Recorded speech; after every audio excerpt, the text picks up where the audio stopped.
What's good, everybody? The ambassador with Theme Park ERT here, and we are back with episode 5, hey now, of the Enthusiast Roundtable, or as we like to say during this quarantine time, Enthusiasts rallying together. And this is actually the first episode where we've got a theme. What's that theme? Well, let's introduce everybody and see if you guys can figure it out. So starting off, we have got the owner, operator, and president of the Coaster Crew. It's Timothy Halloran from Coaster Crew. Check him out at coastercrew.net. What's up, Timothy? How we doing, everyone? Cool. Glad to be here. Thanks for having me. Thank you for showing up. And may I call you Tim? Yes, you may. And you may call me the ambassador. All right, so coming up next, we have got Gary Taylor with Coasting with Culture. You can find him at coastingwithculture.com. Gary, what's going on? Not too much. It's a beautiful day here in the Pacific Northwest. We haven't had too much rain, which unfortunately hasn't really worked out too well since we're all inside, but we'll take it what we can. It's all been here in Southern California. It's been raining for like a week, night and day, which is weird for us. And we're like all scared to like, you know, it'd be 50 degrees. We're like freezing. We're like freaking out over here. Right. But thanks so much for being on the show. And finally, we've got two awesome guys here from Coaster101.com. It is Eric Woolley and Andrew Stillwell. Guys, thank you so much for joining us. I appreciate it. Absolutely. Yeah. Thanks for having us on. Our pleasure. Thanks, Mr. Ambassador. Very excited. You're welcome. You're welcome. Hey, and so if you haven't figured out the theme yet, the theme is that this is OG. This is like Coaster Enthusiast OG. We all go to Instagram. We all go to YouTube now to check out our favorite enthusiasts. I mean, I'm guilty of that as well. But what did we do before that? Some of you young kids may not know, but there's this thing called the World Wide Web. And these things called website forums. And that's what we did. So each of these awesome individual guests today have their own websites that are coaster related. And each of them are very unique in what they do. So at the top of the show, let's just go ahead and give each of you an opportunity to talk about what your website is and how it started and who you are. Let's start with you, Tim. All right. Well, I am not the original owner of the Coaster Crew. Many of you guys might know Clint Novak from the industry. He actually started the Coaster Crew back in 2000. This is our 20th anniversary this year. About 5 or 7 years ago, I took the helm, and he went off to do In the Loop, another podcast. But in the last 7 years or so, I've been president. And basically, we focus on events, very much like other enthusiast clubs do, like ACE and GAWK and TPR. We focus on going to the parks with groups, and then we organize things like ERT tours, and then, of course, meals and all kinds of perks that parks normally don't give the general public. So we've made relationships with the parks to be able to access these exclusive ride times and stuff like that with our groups. So, but yes, way back in the day, we did start with forums, and everything was strictly on our website. Of course, things like Instagram and Facebook have kind of taken the realm of all that, which is fine. We do reach a larger audience that way, of course. So right. It has been to our advantage, but of course, the forums were it all kind of first was done, you know, one-on-one kind of thing. So, but here we are 20 years later, still going strong and still visiting all the parks, great relationships with them all. So. Awesome, dude. And if someone wants to join the Coaster Crew, how do they go about doing that? Just visit the website or the Facebook, or how's that go? Just visit the website. You're welcome to visit our Facebook, of course, also, because that will link you to our website. But there's a membership page on there. Outlines all the perks and what's included in that. We just do send out a package and a membership badge. And the membership is not just for events. It does encompass discounts and all kinds of things, which are all listed on our website also. Awesome. And about you personally, Tim, like I know you said that you had joined a long time ago. What made you an enthusiast? Like, how did you become an enthusiast? What was that moment or that ride that was like, oh yeah, I need to just continue doing this? Well, I was born and raised in Massachusetts, just outside of Boston. And back in 98, 99, there was a park called Riverside Park, and I got a season pass there. And then lo and behold, in 2000, they were flagged, and they built Superman Ride of Steel. Once I rode that, that was it. I was done. And then a couple months after that, in the Boston Globe, a newspaper, I'm going way back now, there was an advertisement or an article on Millennium Force. Oh, yeah. And when I saw that, I had to travel out there. That was it. So I went to ride Millennium Force opening year, and I know that coaster gets a lot of flack now, but it started it all for me because it was the tallest and fastest. So back then that was it. So after that, I just wanted to travel more and more to all the theme parks. So pretty much Six Flags and Cedar Point, did it for me with all the thrills. Absolutely. And, that's a really good point. I think it's that anticipation of things that are being built that really makes you excited. So I'm from the West Coast. And so, my tallest roller coaster that I rode for the first time was Desperado out in Nevada. And then I went and did Goliath at Six Flags Magic Mountain. And I'd only heard about Millennium Force, but I was like, oh, I want to ride it. It had that draw, that appeal that you wanted to go ride it. And believe it or not, I did not ride that for my first time until last year. And so I think there's actually been, I think there's a shift now. Because yes, when I was riding it and I got off it, I was like, I wish there would have been airtime. But being on the lift hill brought back just that flood of, I can't believe I'm finally riding this ride that I've wanted to ride forever. So I think you got a big group of those type of individuals who are riding it for the first time because of what it is. They may come off the ride going, okay, but it still holds a nice place, at least in my heart, because I couldn't believe I was finally on this stinking roller coaster. You know what I mean? Well, it's such a speed demon of a ride too. I mean, that's the thing that always think about with Millennium Force, even though it's not the airtime machine that a lot of people would hope for. It just carries that speed all the way through, all the way until you hit the brakes. It's just nonstop with that. It has a nice open cars too, which I like as well. And so, Gary, as you're chiming in, let's go ahead and start. Go to you as well. Coasting with Culture. How did you start it? What's your story there? Go ahead. Yeah, for sure. So, Coasting with Culture was actually a little bit inspired by back when I did a couple of tours with Theme Park Review, specifically 2013 to Mexico and 2014 in Scandinavia. We had the opportunity, especially during the Mexico tour, to do some cultural experiences, seeing the pyramids of Teotihuacan, going to Ballet Folklorico, trying a couple of different restaurants in Mexico City. And it was a fantastic experience. And I absolutely loved having that extra bit to it, especially since I have a social studies background because my degree was in middle grade education. Well, as I moved back to the Seattle area after living in Florida for a few years, and I started traveling to more parks because we're kind of in a theme park and amusement park desert here in the Pacific Northwest, I started to incorporate these cultural experiences in my travels. And so I go ahead and I share these experiences either with written blogs that are on the website, and more recently, in the past couple of years, I've started doing vlogs on YouTube as well to share those experiences. And my hopes that I could go ahead and inspire folks with things they could add to their travels when they're going to these different theme parks, whether it's here in the States or it's international. And also with the YouTube channel in the future, I'm planning to do more videos that are sort of informational based, not entirely just travel vlogs, but also to have ones that are based on different topics. I've got one in the works. I've been typing up the script for that connects different amusement parks and theme parks in different parts of the country and a couple outside to baseball places, whether it's an actual ballpark that's outside of the park, or in the case of Sylvan Beach is only about an hour and a half away from the Baseball Hall of Fame. You've got Tokyo Dome City that has the Yomiuri Giants there. And so it's kind of the idea of continuing that thread of cultural experiences that go along with different amusement parks. I think that's so fascinating. Thank you for sharing that. Like, you know, that's always something that I've been very interested in. I have not traveled internationally for coasters. I've lived internationally and things like that. But I always wanted to, like, when I had Sean from Theme Park Worldwide on, I asked him, what are the differences that you see? Because he's been like freaking all over the world, right?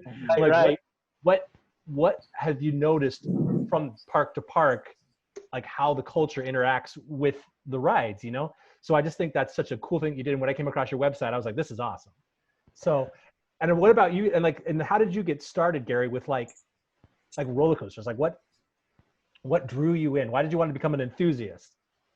So as far as the differences between the parks, a lot of it might be kind of what that particular area interprets of another culture, so to speak. So for example, we had gone to, I cannot remember which park it was. It might have been one in Denmark that we went to.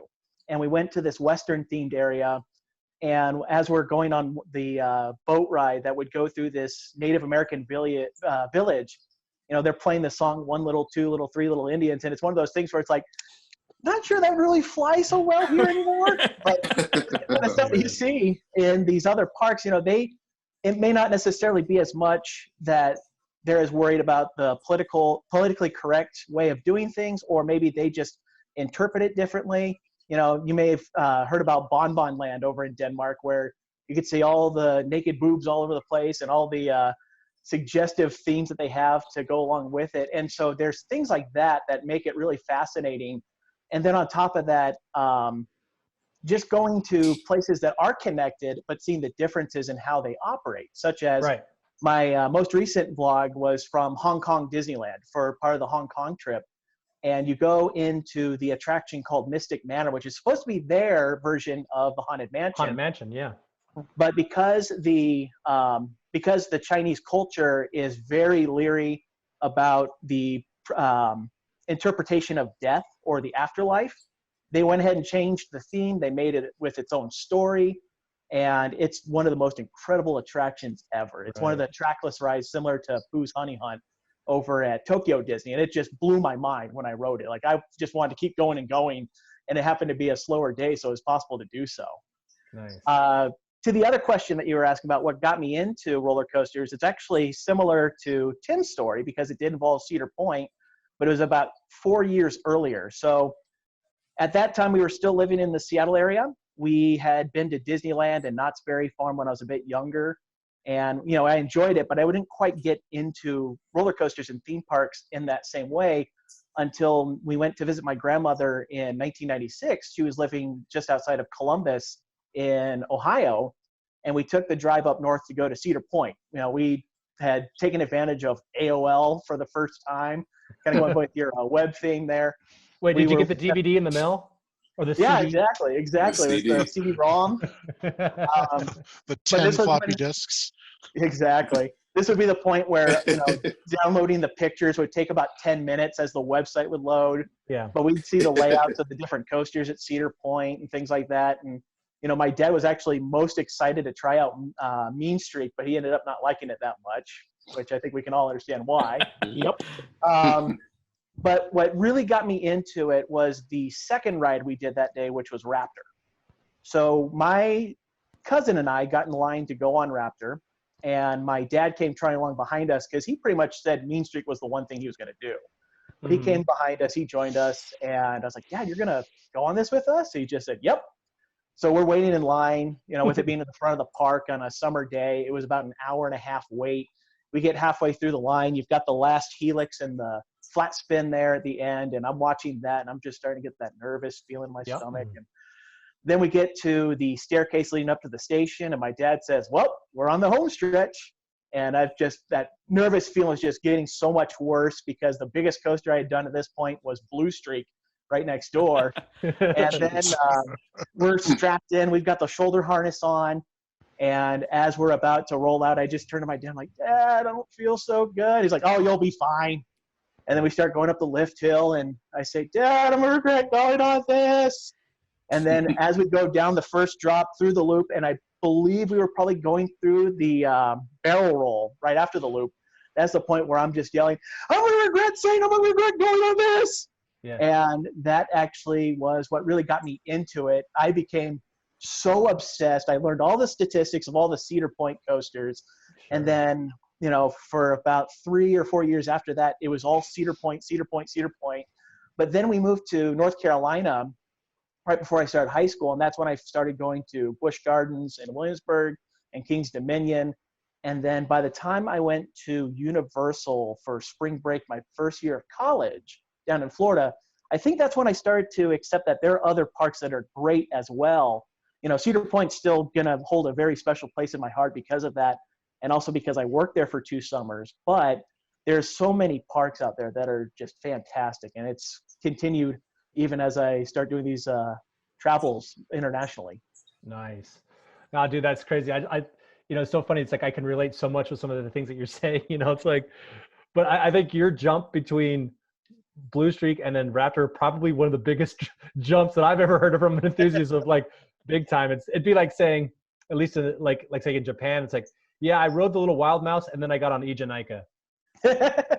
Well, the funny thing about that was when we went to Disneyland, we did all the coasters there. We went to Knott's Berry Farm. That was back when they still had the wacky soapbox racers. And we did that. Jeez. We did Timberline Twister. So I snuck in there before I was no longer short enough to ride it. We didn't do Montezuma's Revenge. We didn't do Boomerang. It took me almost 20 years before I had a chance to actually ride those. And that was back in 2016, I think, before I finally got those two. Well, a little quick story about me with Boomerang. That's the very first coaster I ever got sick on. Oh, wow. Wow. Oh, God. Anyway. Washington. Yeah, I know. But then here in Washington, we've got the Washington State Fair with their wooden coaster. And, we did that too, but that's not nearly as tall as anything that you'd find at Cedar Point. Right. We've also got Eric and Andrew here. I don't want to leave you guys out. Last but not least, but also the last is also the best, right? With Coaster101, why don't you guys talk about how you got your site started and kind of what you guys do? You want to start, Andrew? Yeah, I'll take you this. Take it. So our site, we're celebrating our 15th anniversary this year. It was Nice. Started back in 2005 by a guy named John Stevenson. He lives in Nashville, and he started it when he was a 13-year-old kid. Wow. And so, the last 15 years, we've kind of evolved into a more than just here's a coaster review, here's pictures from Hard Rock Park, here's, my trip to Six Flags Great Adventure, Great America. And, we do a lot of interviews and reviews and all the oohs, basically. But we profile people in the industry. We've got a really good aspect of our site called Coaster101.com, where we've got a couple of guys who are engineers who write for us. And they kind of go into the coasters, like how does a launch system work? How do wheels work? How do the various mechanisms work? So we're, from an educational standpoint, we've got that, but we also do like I mentioned, the interviews, the reviews, exactly. The news. The news, yes. The brews. The brews. Eric and I are gonna eventually one of these days review all of the Cedar Fair beers and fitting. That's one of the listicles that's on our to-do list. Nice. But I started writing for Coaster101 in October of 2013, and then Eric came on not too long after that. Yeah, I think about a year after that. But I'm based in North Carolina. Eric's in California. We've got 6 other writers. John's in Nashville. We've got 2 guys, Kyle and Nick, in Ohio. We've got Larry in Michigan. We've got Michael down in Central Florida. Yeah. And then our newest writer is Shane. He's up in the Northeast. And, the first 7 of us are all between the ages of 28 and 35. And Shane is 19. So we kind of pick on him a little bit. But Nice. But we all kind of just contribute our own thing. And, we're slowly but surely adapting to the world that is pivoting to video. But there's some really good long-form interviews and other reviews and news on our site that's kind of more of the written word and kind of all that. And I think that's one of the things that sort of sets it apart is that since we're really bad at social media and YouTube stuff, is we try and go into a little more depth, being able to write things. So longer interviews or a deeper dive into the history of a ride or something like that. Right. We have a little more freedom to do in written form. Well, you know what? We've all got time. Everybody watching, Exactly. listening, check out these websites. Go and check out every single one of these guys' websites. Read some cool stories. Join the Coaster Crew. You got what else are you doing? You playing video games? Come on. But no, thanks, guys. And what made you guys? We'll include you as well. Start with you, Eric. What was that moment where you said, "I've got to just become a coaster enthusiast"? Was it a ride? Was it a moment? I think I'm going to be now the third person to mention Cedar Point in this. So like as a kid, I'd liked roller coasters. I grew up in Northern California, I still live in San Francisco. So like would go to my home parks, California's Great America, a few times a year, or Santa Cruz Boardwalk. Occasionally down to Disneyland, Magic Mountain and Knott's. I went to a couple times as a kid, but not all the time. But then at some point, I think probably like most people growing up in the 90s, like had seen lots of the Discovery Channel, top 10 coasters in the world, and then learned about Cedar Point from that and seeing Millennium Force and Top Thrill Dragster there. And like, that always been like, oh, someday we should really go to Cedar Point. And so finally, it was basically when I finished college, like talked to my older brothers and was like, hey, let's act like there's no reason we can't travel to ride roller coasters. Why don't we do that? So we took a trip, went to Kings Island and Cedar Point, and that was the like first time I really traveled just for the purpose of riding roller coasters. And similarly, it was like that first time on Millennium Force where it was like, this is so different from any other roller coaster I've been on, and I still love it. I don't know about the complaints about it. Like in my mind, the elevator lift and the like view as you get up towards the top of that is the most breathtaking view in all roller coasters. I think Kjolmarden Zoo might want to word with you. I haven't been. All right, that's fair. We'll say North American roller coasters. There you go. But I think that was that was like probably what set off of like, oh, now it's suddenly it went from I like roller coasters, love playing Roller Coaster Tycoon to I can like travel around the country and ride different roller coasters and like learn more about these and dive into them deeper.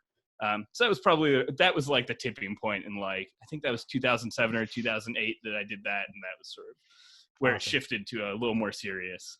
And what about you, Andrew? So I actually did not grow up fantasizing about Cedar Point like everybody else here on the panel. But I grew up in South Florida, so a trip to Disney for us was a thing that happened 2 or 3 times a year. And I was actually scared of roller coasters for a very long time. I would ride like Thunder Mountain and Space Mountain and things like that at Disney World. But I rode Scorpion and Python at Busch Gardens Tampa when I was 7 or 8 years old. Whatever. I had a grandmother who lived in the Tampa area, so we would go. Went to Busch Gardens one time.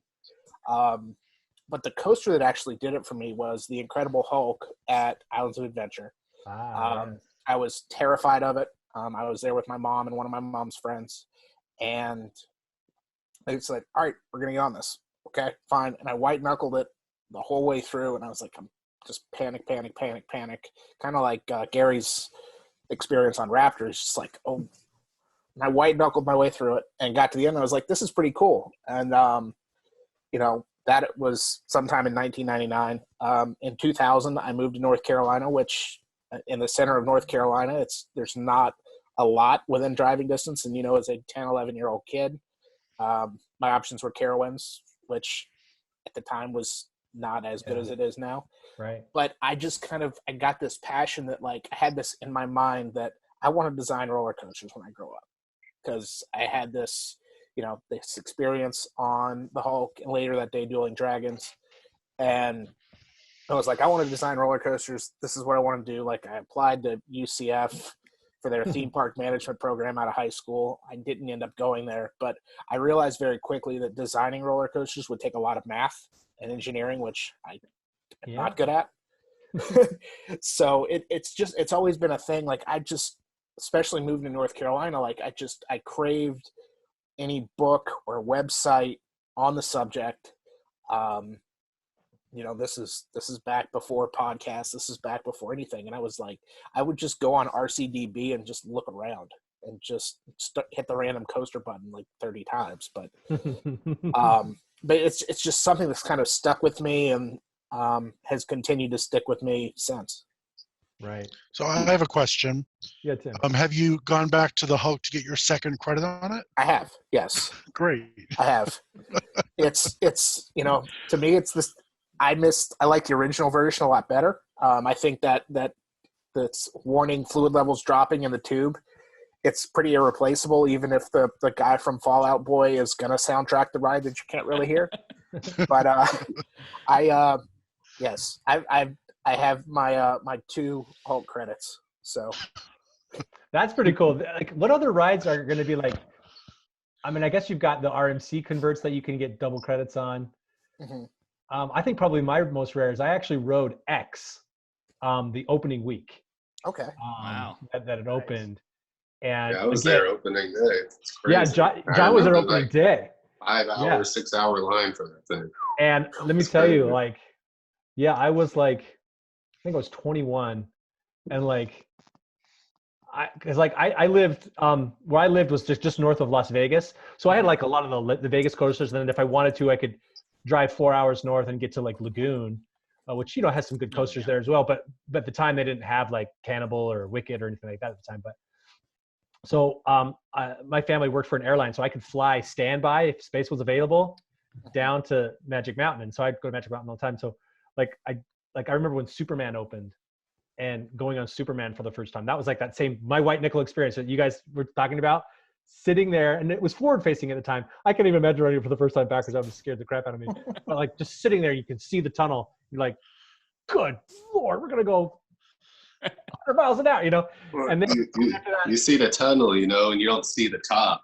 Yeah, you don't see the When top. You're about Yeah, to you can't go see the up. top. You just Yeah. see it's going up high, but you can't see how high it's going. And then you can see it coming back, and people are, and then I mean, what's so funny is right after that, I have a picture of me writing that for the first time, and then right after that, we went and rode X. So it was just kind of like, I've got that out of my system. Let's go ride X, and wow. But I'll tell you what, though, X2 was much better. I don't. Have you guys ever ridden it? I've ridden X2 lots of times, but I never got to ride X, so that was like, I have no comparison, but it's hard to imagine it being better than X2 because X2 is so weird and like intense. X was smoother. I was just going to say the same thing. It was Interesting. smoother because the trains were heavier, They were heavier trains, so it was a lot so smoother. it was a bit smoother. Yeah. Um, But if you I guys didn't get to Six Flags Magic Mountain until about 2016, so it had to take a while to get there. it's all good. I've I didn't still go to never Cedar been. Point until 2019. Oh, there we go. What, Tim? I haven't been to Magic Mountain since like '96. Dude, come on out, man. Wow. Other end, gotta get back. Oh, I Come on plan out. on it. I plan on that. Yeah, it's a good little park. I love the rivalry. It's not so much there anymore, but between the Cedar Point and the Six Flags Magic Mountain, I loved that. And so it was kind of cool, because I just lived closer to the Magic Mountain. That's why I would go. And then finally going to Cedar Point for the first time last year, it was just like, I've seen this park from every angle virtually, so like walking the midway and stuff like that, I was just like, this is, like, it was just surreal to me. It was just like seeing the coasters that you've heard about and read about, and Yeah. Mhm. which was so great is that I met a couple other enthusiasts while I was there that I didn't even know they were there. Like I met Andy from CoasterNet. He just happened to be there, and I said, "Hey, what's up?" And then Taylor from Coaster Studios was there. We ended up being on Top Thrill Dragster at the same time, my first time riding it. And then like Steel Vengeance was great. It was awesome. But that being said, what's a ride? I know I repeat this every time, but I just think it's so interesting because like I just want to get people's perspectives. Like, what's a ride that you're like you haven't ridden yet, whether it's one that already exists or one that's about to come out, like a bucket list? Like, what's everybody's most excited thing to ride? Let's start with you, Gary. So I actually really, really want to get back to Australia. I was there back in 2016, and unfortunately we timed it at a point when Dreamworld was closed because of the accident that happened with the Rapids ride. So that whole park was closed. And when we did Warner Brothers Movie World, that was the time that they were starting to build the DC Rivals coaster. And I don't think they had announced it yet at that point. It was still a little bit out before they finally said what it was. And that's one I'd love to go and check out, especially because of that backwards car, which it seems like that's become the Australian thing. Yeah, it's like the Australian thing now, because I think the new Gravity Group wooden coaster is going to have the backwards car at the end. The new Mach launcher that's going into Dreamworld is going to have the backwards car at the end. So I almost feel like it's starting to become an Australian law. Isn't everything backwards there? The water goes backwards in Australia, right? I mean, that's Yeah. they got to do everything. But Cool. Yeah, no, DC Rivals looks like legit. Like I would wish they would bring a model like that to the States somewhere. I think a mock hypercoaster here would be rad. What about you, Tim? Well, I just mentioned that I haven't been to California in many years. I mean, there's a lot of credits to be had now since '96 and now, so that'd be pretty much close to the top of the list. But getting to the Disney parks too overseas, I've only been to Paris, so I want to touch all of them at some point. Right. Mhm. Like Disney Sea, like it's supposed to be crazy, and like Shanghai's supposed to have like all the great crazy rides there. Yeah, But I mean, I moved to Orlando recently, and I came down here because the parks are open 365, and then this happens. So I was used to going to Disney a lot, sometimes 3 times a week, and then all of a sudden it was, you're shut off. That's it. Talk about rough luck on that one. Yeah, it's crazy. It's like, it's like I think like because Magic Mountain is open 365 too, and I think they're gonna have to put an asterisk on it now. But no, we love Magic Mountain. It's all good. But no, that's cool. Yeah, we'd love to have you come out to California. Come on out. We'll get you on the best coaster in California, which is what's her name? The Harley Quinn's Crazy Coaster. It's my neck of the woods. It's definitely number one. Number one. It's so good. It's never open. I'll make that my 500. Or I can get them on Tidal Twister. Tidal Twister. It's little sister. No, that's cool. What about you, Eric? What's your dream scenario? That's a good question. So I like a couple years ago, I actually did like a big trip on the East Coast and Southeast to check off a lot of the US ones that I'd been missing. And it was my first time at Dollywood. It was during that brief window where Lightning Rod was closed for the second half of the season because it was very broken, I guess. Yeah. So Lightning Rod is still high up on my, man, I'm annoyed I missed that. It'd be really great to get out. But then there's also like all of the European coasters to me always look so amazing. Like because they combine a level of theming that's relatively rare in the US. Yeah.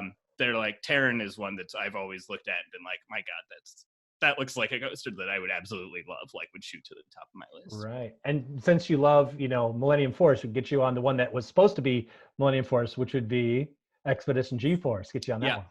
Yeah. So that's like, I need to do a Germany trip where it's just like, I go through all of those parks. I think would be that's like my real bucket list trip to take. Absolutely. And Andrew, what about you? So I really I went to Cedar Point the first year Still Vengeance opened, and I was there for Coaster Mania. We had ERT, not to be confused with Theme Park ERT, the name of this podcast. Or you can confuse it, everybody. I don't care. Shameless plug.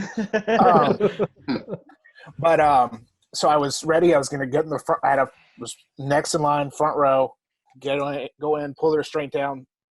No, that's just not happened today. Missed it by that much. So Steel Vengeance is kind of the white whale as far as roller coasters that I've had the chance to ride that I haven't ridden. But I really, there's a list that is just a bucket list. It's, I've never been to Hershey Park, despite the fact of threatened to go for years. I hear Sky Rush is amazing. It's intimate heaven. It is. And I really want to ride Candemonium. Candemonium looks like a ton of fun. I want to get out to Knott's and ride Hang Time. I've been to Knott's, but I haven't. It was pre-Hang Time. Seeing that light show is really something exciting. And I really want to get out to Lagoon and ride Cannibal because, being constructed in-house, that crazy drop, it's just, I think that's up there too. Yeah, absolutely. Like, a little secret about me is like, I actually have very little small credit count. So like every single one of these things that you guys talk about, I'm like, yeah, me too. Yeah, me too. Yeah, me too. It's like, although I have done Still Vengeance, but I actually, Lagoon was my home park for many years. And I still haven't been on Wicked. I haven't been on Cannibal. I haven't been on those yet. Mm-hmm. Who's honking their horn? But so how about this? Like, let's all talk about, what do you guys think? What do you think is like the craziest coaster that you've ever been on, or like one that you just feel like has the best reputation of being like just the absolute craziest among enthusiasts and the GP? Like, what do you guys think? I'll go first on this one if Yeah, anybody. So I've had a front row ride on Fury 325 at Carowinds at night with like a misting rain. And, Fury itself, it's its own animal. Obviously, a front row ride and a back row ride are completely different. But when you add the darkness, you add the rain and the fog, because this was during Scarowinds, that is bar none the most intense roller coaster experience I've ever had. And it's like you're going down that drop at 95 miles per hour. You have rain pelting you in the face and it feels like needles, but you're just like, it's absurd. I think one of the best on-ride photos I've ever seen is a picture of Andrew on Fury at night in the rain, where your jacket or your hood has like flown up and is blocking his face. So his hands are up in the air, but his face is blocked by his jacket. Yes. That's so cool. Like, and let us know in the comments what you guys think the most crazy coaster is. But what about you guys, Tim, Gary, Eric? What do you think? I feel like this is a boring answer, but I feel like it might be Steel Vengeance, just because like night ride on Steel Vengeance the first time I went on, it's certainly the most disoriented I think I've ever been on a ride, because there's so much of it that is buried underneath the structure of it, but it's doing all of the RMC things, so it's flipping you over. And one of the only times I've legitimately on a coaster, like, it took me a second to realize which way was up when we were in some position of like, wait, isn't the ground there? Nope, the ground's there. All right. Right. And instead of rain pelting you, it's bugs from the lake. Yeah, exactly. my last ride of the night on that ride, basically last time I rode it was this. Whee! I think I'll second what Eric said. Steel Vengeance just absolutely blew me away the first time that I had a chance to do it. And it's one of those rides where the intensity just never lets up. I mean, it's constant from the first drop into that little airtime hill at the bottom, going all the way to the last couple of airtime hills. Just, it doesn't let up. And my friend Terry and I, when we went to the park a couple of years ago to ride it, we were just so exhausted. And that was partway through our trip, because we still had Kings Island the next day and we were going to Kentucky Kingdom and Holiday World. But that just, I mean, it wore us out. I don't think it took us but like 2 minutes to fall asleep when we got back to the hotel. Yeah, absolutely. And Tim, what do you think, man? Mine has to be the Wonder Woman coaster at Fiesta, Texas. Oh yeah, the Like, Raptors thing. When I rode that thing, I don't think I had ever experienced anything like that before. That it was out of control. It is relentless. The airtime, the speed. We had a coaster crew event there, and I rode it like 15 times in a row. I had bruises to prove it, but I could not believe it. It's just absolutely amazing. I can't wait to see some more of those. I'm really excited for the one at Jersey coming. Yeah, I don't know if it'll be as intense, but it's going to be just as much fun, I'm sure. Yeah, it's kind of hard to tell because it's like the more elongated layout, but I don't know. In Shilking, you saw what they were putting up, and then it looks a lot more intense than what you saw in the renderings. Yeah, it's a lot tighter. The actual pieces that you've seen the latest construction updates from there. The thing was a lot taller than I expected it to be. And if it flies through the course like a lot of these other RMCs do, it could be just as wicked. That's the thing. The pacing, with those Raptor models is just ridiculous. Yeah, they're super duper. They don't let up, and then you're on the center of the track, so it gives it a whole different feel than the other coaster. Yeah. Gary, I want to bring something up real quick. Gary brought up Kentucky Kingdom. I want to give a quick shout to Lightning Run. Yeah. Because that coaster, it feels like you're on the back of a horse, and you're just like, you're just going and going and going, and it's just airtime the entirety of the ride. More parks need to buy those. I don't know why it's a one and done, but I guess it's kind of cool because it makes Kentucky Kingdom like a destination, which is kind of like, which I'm sure they're happy with. They don't want other people stealing their coaster model. But from what I've heard, I haven't ridden it yet, but from what I've heard, it's just, you've got to experience it. It's like, it's really fun. I would second that.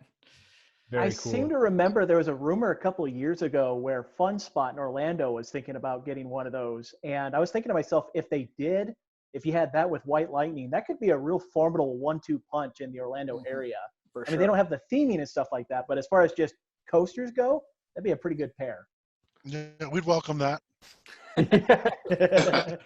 Tim, don't you have connections? Can you make that happen yet? Exactly.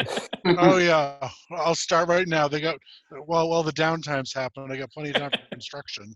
Well, how about this? If you're pulling strings, can we get this quarantine to be lifted here? Can you get a call on to some scientists and get this going? But well, let's wrap it up with this. Like, how's everybody doing as far as the lockdown goes? Let's start with you, Tim. Final words, advice, and then plug your channels again. Well, thanks for having me, guys. I really appreciate this. I like this forum. It's been really great. I've been watching the last few episodes, so it's really interesting. A little something different. So, but my quarantine. Did you want to ask about that or? Sure, like just. I just been at home. That's it. Lots of Totino pizza rolls. There you go. But no, I just leave and go food shopping and stuff, and that's it. I've been trying to stay home and safe and away from everyone else. So obviously, we have a lot of an older age range in the Florida area normally, so I just been staying home and safe for everyone. So, but that's it. It's been pretty boring. So. This is the most exciting thing that's happened to me in the last couple of weeks is this right here. Well, we'd love to have you back anytime. Let's go over to Eric and Andrew. Why don't you guys wrap it up? Oh, by the way, Tim from the Coaster Crew. Go to coastercrew.net. Check it out. Eric, Andrew. Yeah, so quarantine-wise, I'm holding up personally. It's sort of like doing an impressive job of finding ways to keep busy. I did boot up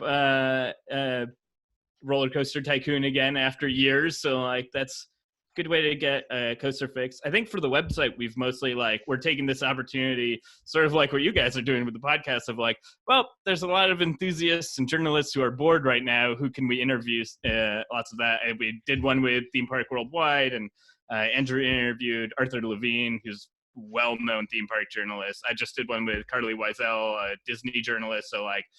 We're trying to fill with content of like, all right, well, I saw your guys' park bracket too. Oh, like yeah. The March Madness. That was cool. So that's Andrew's baby. So we're sort of trying to fill this space when there's no news with like, all right, well, perfect time to look like behind the scenes at all the people who like love this stuff and contribute to the field. So nice. That's what we're working on. Yeah, you mentioned our Park Mania bracket. That kind of came from just the brainchild of just a sports fan who also likes roller coasters. And this was the time, it was like 4 years ago, we created this bracket because, January, February, March, there's not a whole lot to talk about unless it's construction photos or construction tours. So the first year we did it, and the parks kind of played along. The only park that really got behind it the first year was Silverwood in Idaho, and they actually won that year. And so we've kind of legitimized it the year, further and further, and the parks really enjoy it and get behind it. We're shipping the trophy out to Holiday World this week, so they win. They actually get a legitimate trophy. Yeah, I saw your live stream with who was it? Drunk Riders. Yeah, it was with Drunk Riders, and then earlier last week we had Leah Cook on to actually kind of accept that award. So cool. But yeah, kind of the quarantine. We're working on. We're doing live streams on Instagram at Coaster101. We're at Coaster101 on every social platform, and then just check our website out, Coaster101.com. Some really good articles and things to talk about. Thanks, Andrew. Appreciate that. Gary, let's go. So with the quarantine, I've been using the time to get caught up on some of these vlogs. I just started up working on Midwest trip ones. The first one should be coming up this coming week, which was the Dakotas, Minnesota, and going then into Iowa. And then I've got a couple of series that goes to different places in Canada. And then after that, I'll start working on my big South America trip that I did while this whole coronavirus thing started. And then once I get into that, there'll be places in Colombia, in Ecuador, Peru, Chile, Argentina. And I'm also working on getting caught up on some of the written blogs on the website itself. I've currently been working on one from a friend's wedding in Florida that include doing the Disney cruise. And Gary, why don't you go ahead and throw out your website and your YouTube channels and everything like that? Yeah, absolutely. So I can be found on YouTube through the name Coasting with Culture, and also on Facebook, Instagram. With Twitter, it's going to be Coast W Culture. It was a little too long for the Twitter handle, but Coast W Culture or at Coast W Culture. And also, of course, the website, coastingwithculture.com. Awesome. Everybody, let's go give him a subscribe. We need to get him to 50 subscribers. Come on, 50. No, I'm just kidding, dude. No, I'm surprised that you don't have as much. Let's get you to 50,000. Absolutely. Oh, that'd be nice. Let's get you up there. And hey, if you take the number of airtime thrills, take the K off. That's pretty close to what I got. There you go. There you go. Chris, if you're watching, shots fired. Chris is my actual literal neighbor. And so it's pretty funny when I found that out. I was like, hey, right.